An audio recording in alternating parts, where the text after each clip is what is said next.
Hola, hola, bendiciones. Qué gusto volver a compartir con ustedes este ratito. Después de una semana quizá que estuvimos un poco enredados y no pudimos pues vernos a través de esta plataforma de evangelización y al final es entender que muchas veces en nuestra vida se encuentran situaciones que nos quitan ese espacio, esas circunstancias que a veces pues entorpecen, por decirlo de alguna manera, sin querer llevar esto desde la mala manera, sino como una forma de reflexionar, cómo a veces nuestra cotidianidad nos va alejando o nos va pues siendo obstáculos para pues poder servirle a Dios de la mejor manera o por lo menos poder dedicarle un cierto tiempo a Dios dentro de nuestra cotidianidad.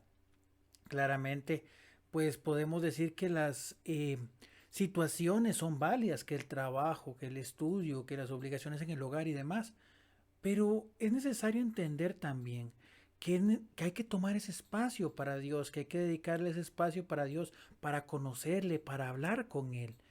Y es que es una forma muy linda de entenderlo, la liturgia de la palabra de este domingo tercero del tiempo de Cuaresma, donde Jesús entra al templo y empieza a ver a todos los campistas, a todos los que vendían pues los animales del sacrificio y demás, y le entra un celo y empieza a echarlos a todos y a cada uno de ellos de una manera un poco fuerte, que empezando por ahí distorsiona la imagen de mansedumbre que Jesús nos había dado.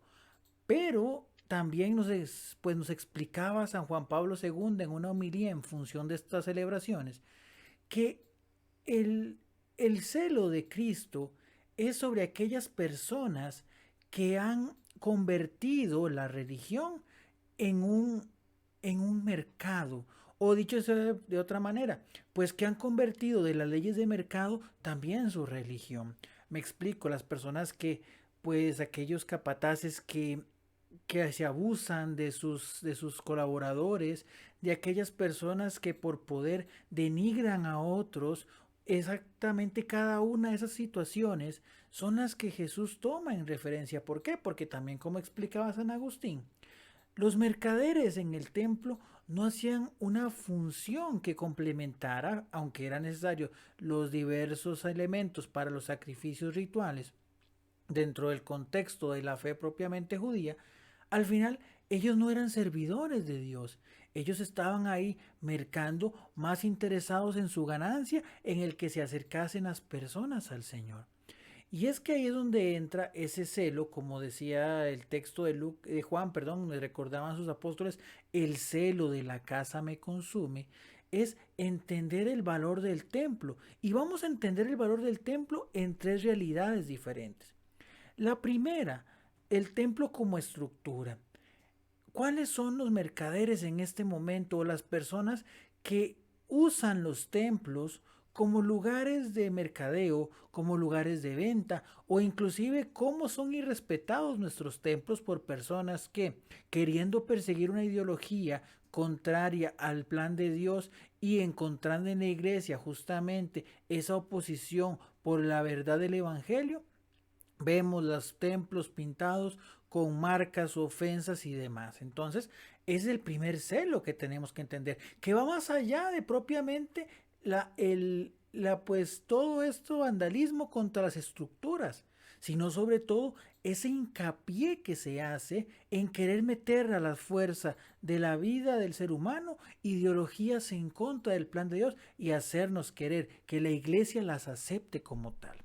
Entonces es el primer elemento del templo que es importante de rescatar y sobre todo, como reitero, ver más allá de un simple acto de vandalismo, sino cómo a través de ese acto de vandalismo se encuentran pues justamente ideologías anti-iglesia, ideologías anti-vida, ideologías anti-evangelio que muestran sus dientes con fiereza ante el Evangelio que se quiere enseñar. Y claramente ahí es donde nos corresponde a nosotros, pues también tomar partido, decir, el celo de la casa me consume. Ese como primer elemento.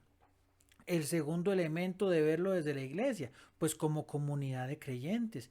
Cristo es se encuentra su cuerpo en la iglesia, que somos cada uno de nosotros.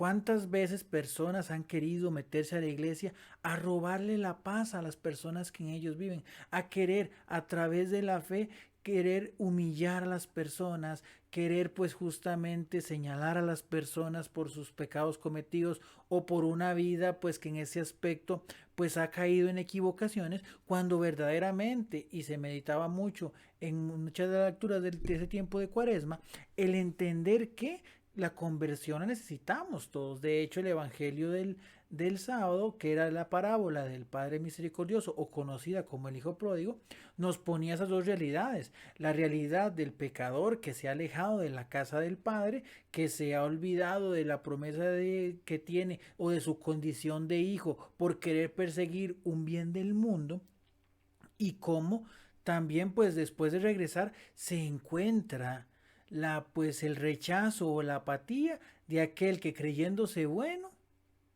ve en esa persona que se acerca a alguien que le quiera robar aquella promesa que ya está también destinada para él. Y con esto entendiendo que ninguno de los dos es completamente perfecto, ninguno de los dos es completamente santo, ninguno de los dos es completamente pleno, sino que ambos necesitan de la misericordia del Padre porque ambos han vivido de la gracia que el Padre les da. Entonces, el segundo elemento de protección en el seno de nuestra iglesia es justamente la defensa de aquellas personas que quieren llevar la enseñanza y la misericordia de Cristo reflejada en la iglesia a elementos únicamente filosóficos, a elementos únicamente académicos, a elementos únicamente prácticos, a elementos rigoristas que se olvidan justamente del principal designio de la iglesia y la principal misión que Dios le ha dado, que es acercar a todos aquellos que necesitan de Cristo a su misericordia, a su amor y a que busquen la santidad. La iglesia por mucho no es un lugar de perfectos. No, todo lo contrario, es un hospital de pecadores, empezando por los que estamos dentro y que a veces por el hecho de estar adentro, pues nos creemos sanos y no estamos en un proceso de recuperación igual que el de las otras personas que están fuera y que necesitan acercarse al Señor. Entonces, ahí es donde entra la necesidad de la misericordia, la necesidad de la apertura de corazón y del testimonio que acerque a los demás a verdaderamente descubrir la gracia maravillosa de Dios en cada uno y la apertura propiamente del amor de Dios a cada una de esas personas independientemente de su condición. Claro está, invitando a una vida de conversión. Entonces, ese es el segundo nivel en el que debemos entender pues el cuidado de la casa, el celo de la iglesia, el templo del Señor, dentro de la iglesia como comunidad de creyentes, donde inclusive también no podemos dejar de lado todas esas personas que han querido meter doctrinas revueltas con otras como nueva era, o en querer meterse pues dentro de la iglesia, dentro de la enseñanza de la iglesia, doctrinas ideologizadas, un evangelio licuado o un evangelio distorsionado.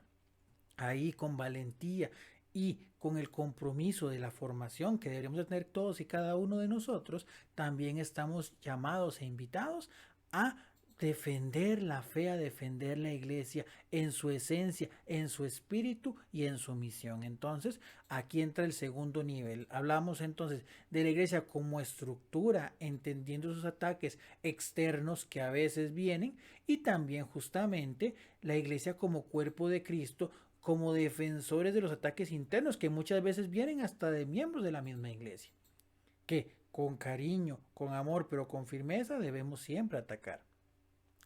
El tercer elemento de defensa del templo del Señor, ese celo, es tal vez por mucho, tal vez el más difícil de todos. ¿Por qué? Porque es el que tiene que ver con nosotros mismos. Cada uno de nosotros, dice la palabra, es templo del Espíritu Santo y por consecuente es necesario que también lo cuidemos y liberemos de nuestro templo todos esos mercaderes o todas esas cosas que nos alejan de la presencia y de la gracia del Señor. Empezando por la limpieza propia que debe darse en nuestra vida de justamente todos esos rencores, todos esos egoísmos, todos esos deseos de venganza, todos esos elementos o amarres que tenemos hacia las cosas del mundo, hacia las cosas materiales, hacia nuestras pertenencias. Cada uno de esas situaciones son mercaderes que quieren robarle al Señor el espacio que debe de tener en medio de nosotros y que se convierten en obstrucción para poder verdaderamente darle a Dios esa honra y gloria que merece. Ese es un tema muy, muy delicado porque muchas de esas situaciones, esos mercaderes, pues por supuesto que nos dan mucho placer, nos dan mucha tranquilidad, entre comillas, o nos dan un falso sentido de seguridad. Pero a la larga, justamente se convierten en elementos distractores que se obstruyen hacia el camino verdadero de un culto real al Señor, un culto en espíritu y en verdad, como decía justamente el Señor a Nicodemo en esa conversación que tuvieron de noche. Ahí es donde entendemos o estamos llamados a darnos cuenta de que la vida cristiana en sí no es un cumplir únicamente, el hacer las cosas porque estamos acostumbrados o porque tenemos el mandamiento, sino justamente porque verdaderamente es el camino más cercano para la verdadera felicidad que nace de un encuentro real y cercano con el Señor.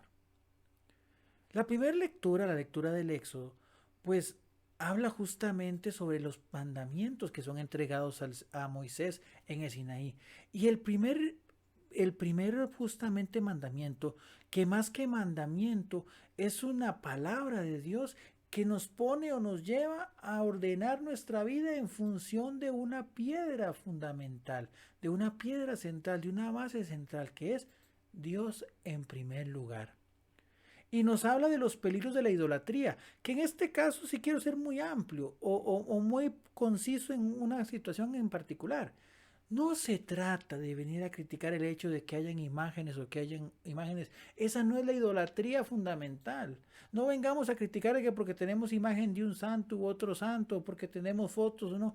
Eso no, eso es centrarnos en aspectos muy superficiales y que a la larga pues no son el elemento fundamental de lo que el Señor quiere decir en estos primeros versículos de este evangelio que hoy meditamos.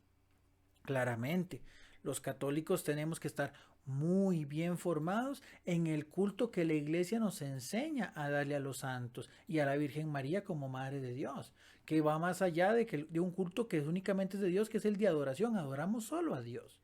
Respetamos, valoramos, buscamos ejemplos en muchas personas para poder buscar la santidad que Dios quiere de nosotros, pero no son dioses. Y es más, y recordemos siempre esto, que a veces se ha dicho, pero a veces se nos olvida. Ningún santo hace milagros, ni siquiera la Virgen hace milagros. Los milagros son hechos por Dios, por la intercesión y por la oración de ellos quienes, habiendo alcanzado la santidad, se encuentran justamente frente al trono de la gracia y piden por nosotros. Y por esa intercesión también el Señor ve el amor que hay y actúa en medio de nosotros en el tiempo determinado. Pero al final del camino es entender que eso no es la idolatría. No se trata de criticar imágenes ni destruir imágenes, sino en ir más allá. ¿Qué cosas de nuestra vida le están quitando ese lugar fundamental y preponderante que debe de tener Dios? Eso es el entendimiento que debemos de tener de la verdadera idolatría y poner a Dios en primer lugar. Que Dios sea mi primera inspiración y que todo lo que yo haga en mi vida sea para darle gloria y honra al Señor. De esa manera entenderemos cuál es el verdadero sentido de la gracia, cuál es el verdadero sentido de la conversión y sobre todo cuál es el verdadero sentido de nuestra vida.